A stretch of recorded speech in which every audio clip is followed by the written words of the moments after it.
Hi friends, मैं Amay sir. हम लोग क्रैंक निकलसन के अंदर और एक प्रॉब्लम लेने वाले हैं जो मुंबई यूनिवर्सिटी के अंदर मई 2023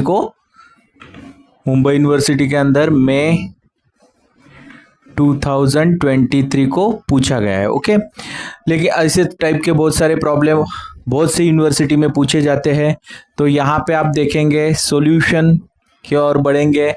हमेशा क्या करना है, डाबा स्क्वायर यू अपॉन डाबा एक्स स्क्वायर माइनस ए डाबा यू अपॉन डाबा टी इज इक्वल टू 0। इसके साथ ये इक्वेशन में कंपेयर कर देता हूं तो मुझे ए का वैल्यू मिलता है, ए का वैल्यू है 1।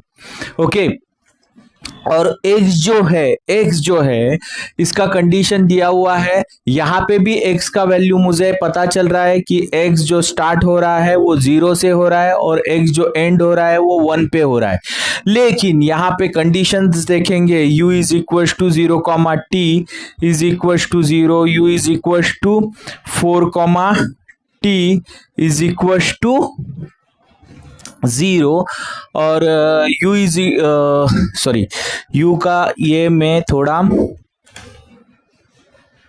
4 नहीं है, वो 1 है। ओके, तो यहाँ पे भी मुझे कंडीशन आइडेंटिफाई हो रहा है कि ये 1 है। ओके, तो यहाँ पे 1 है और u is equal to x comma 0 is equal to ये इक्वेशन दिया हुआ है 100x 1 माइनस x दिया हुआ है। इससे भी पता चलता है ये x का वैल्यू रहता है तो x इज इक्वल टू 0 और x एंड हो रहा है 1 पे।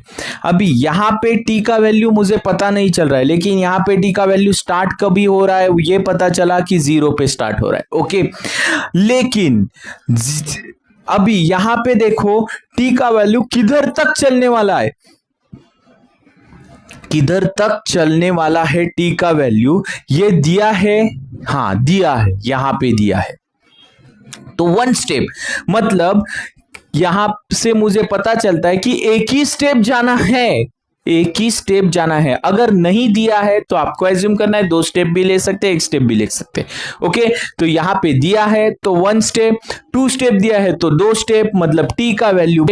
तो यहां पे ये तो मुझे पता चला। अभी h का जो वैल्यू है यहां पे दिया है, क्या दिया है, h का वैल्यू 0.25 दिया है। अगर नहीं देते तो मैं h का और एक वैल्यू ले सकता हूं 0.20, लेकिन इससे क्या होता है कि ये 0.20 भी ले सकते हैं। ओके, लेकिन इसे इंटरवल बढ़ेंगे, लेकिन दिया है तो वही लिखना है। ओके, तो मैं वही लिखता हूं।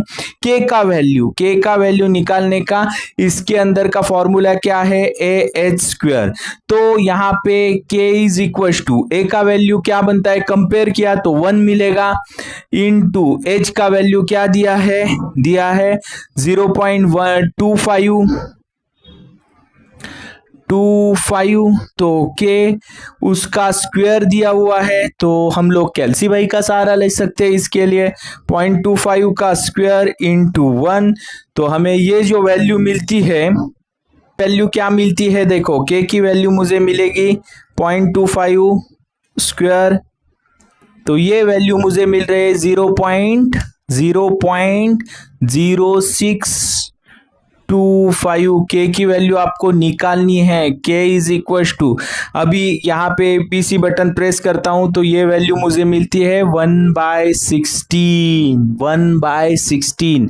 ओके, इसका मतलब है ये k की वैल्यू कैसे निकालनी है ये पता चलता है इससे। ओके, तो ये k की वैल्यू निकालने का तरीका होता है, एक स्टेप जाना है तो कैसा जाना है वो भी टेबल के अंदर मैं बता देता हूं आपको। ये जो वैल्यूज रहेगी x की रहेगी, ये t की वैल्यूज रहेगी, इस तरह से टेबल चलेगा।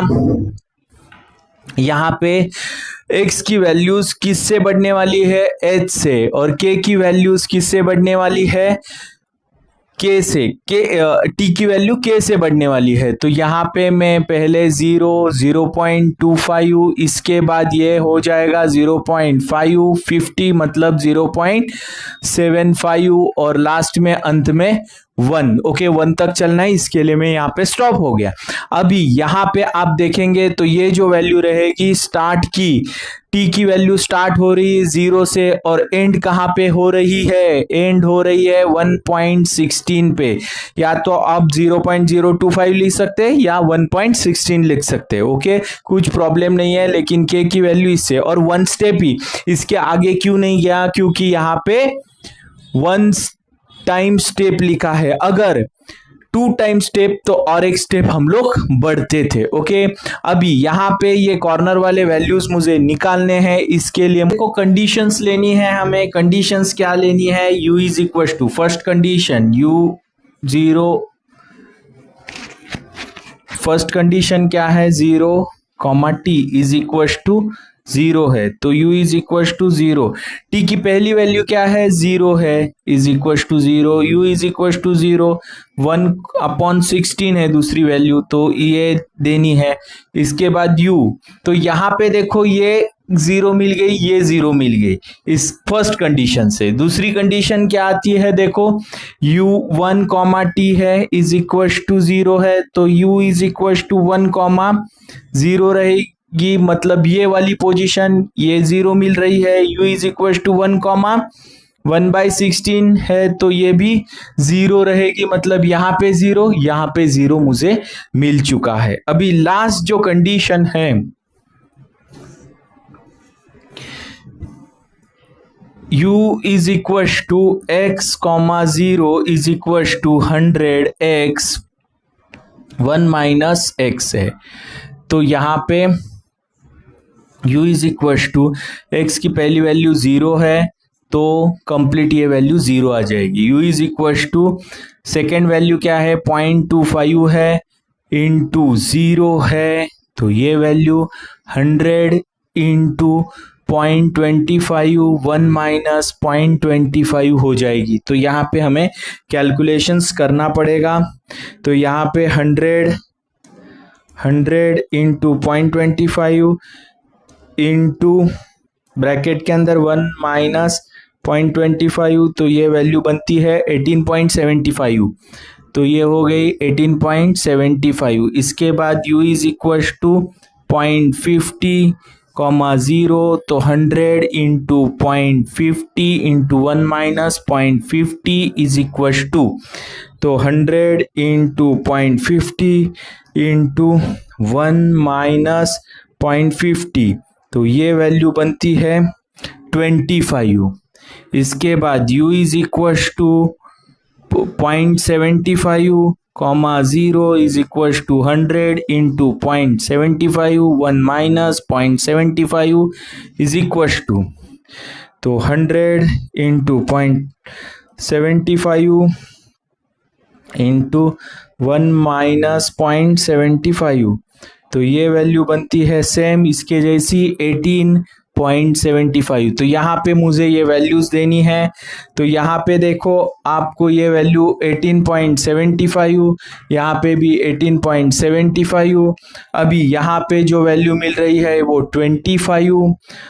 ओके, अभी हमेशा से मैं कहते आया हूँ कि एक क्रैंक निकलसन का ये ढांचा स्ट्रक्चर क्रिएट होने के बाद हमें जो ये फिल इन द ब्लैंक्स वाला ये और ये वैल्यू नहीं मिल रही है, इसके अंदर हमें क्या लिखना है u1 u2 और u3।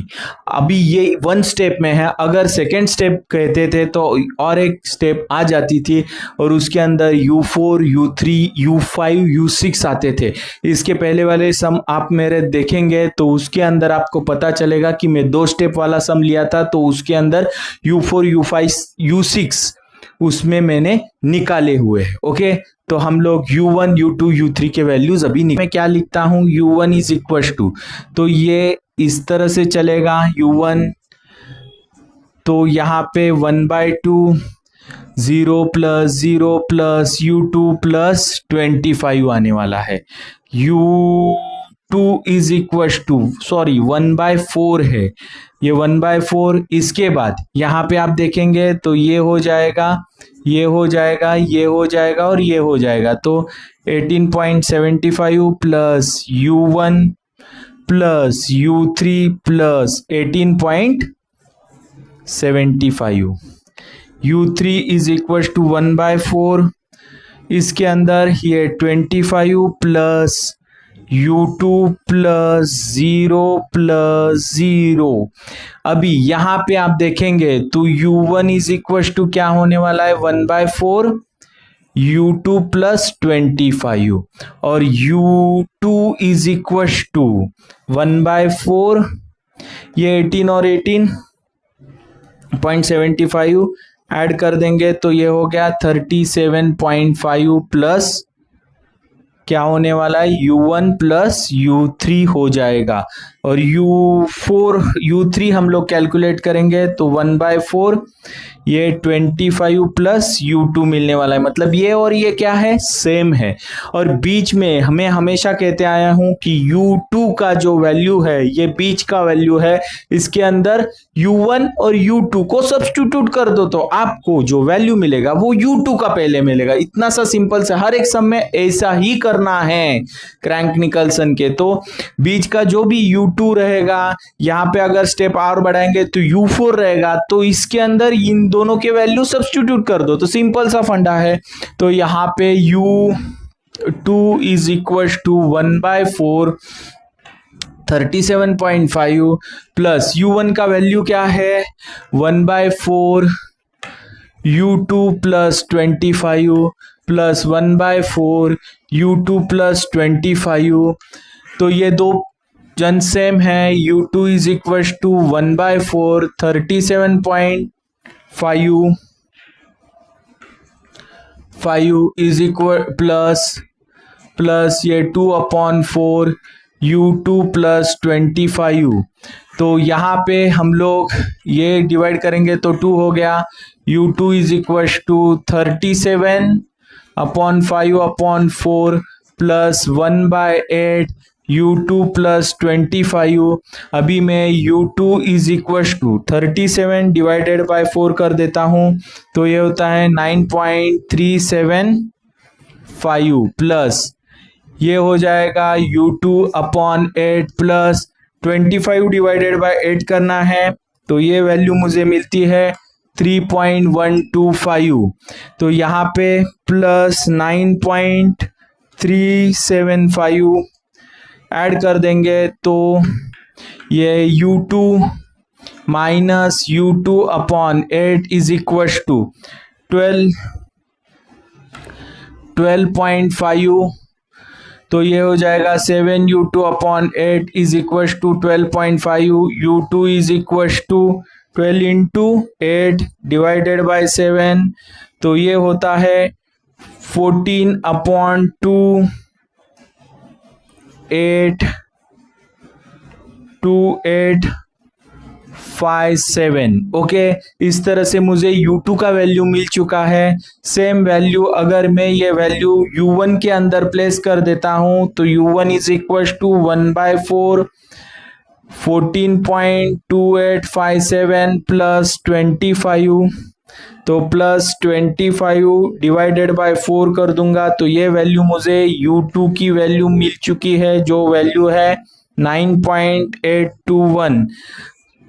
U1 की वैल्यू मुझे मिल चुकी है। U1 जैसी ही वैल्यू U3 की रहेगी तो रिपीट कैलकुलेशन करना नहीं है, वो ही वैल्यू लिख देनी है 9.821। अभी हमें करना क्या है, देखो ये वैल्यूज मिलने के बाद हमें ये वैल्यूज किसके अंदर प्लेस करने हैं, ये टेबल के अंदर। तो टेबल आपको वापस से प्लेस निकालना है जो x इसके बाद t इस तरह चलेंगे, इसके बाद यहाँ पे 0, यहाँ पे 2.5, यहाँ पे 0.50, इसके बाद 0.75, लास्ट में 1। ओके, ये 0 से बढ़ेगा और ये 1 डिवाइडेड बाय 16, ये k के वैल्यूज है, ये h के वैल्यूज है इधर तक चलने वाले, और यहाँ पे 0, यहाँ पे 0, यहाँ पे 0, यहाँ पे 0, यहाँ पे 18.75, यहाँ पे 18.75, ये बीच का वैल्यू 25। ओके, U1 का वैल्यू हमें लिखना है, U1 का वैल्यू 9.821, U3 का वैल्यू भी सेम है 9.821। अभी यहाँ पे U3 का U2 का वैल्यू लिखना है, क्या है 14.2857। ओके, तो यहाँ पे मैं लिख देता हूं, ये वैल्यू है U1 का, ये U2 का, ये U3 का। ओके, इस तरह से मुझे टेबुलर फॉर्मेट में क्रैंक निकल्सन मेथड का आंसर लिखना है और आप इसका स्क्रीनशॉट ले लो। और क्रैंक निकल्सन मेथड के अंदर कोई भी डाउट है, कोई भी क्वेश्चन है तो कमेंट बॉक्स में कमेंट करके जरूर पूछ लेना। और मेरी प्लेलिस्ट पार्शियल डिफरेंशियल इक्वेशन की देख लेना, उसके अंदर बेंडर स्कीमेट, क्रैंक निकल्सन और टेंसाइल स्ट्रेस और हिट के जो पार्शियल डिफरेंशिएशन में जो प्रॉब्लम है वो भी सॉल्यूशन आपको मिलेंगे। ओके, और अगर मेरे वीडियो आपको अच्छे लगते हैं तो लाइक, सब्सक्राइब और शेयर करना ना भूलना। Thanks for watching my video.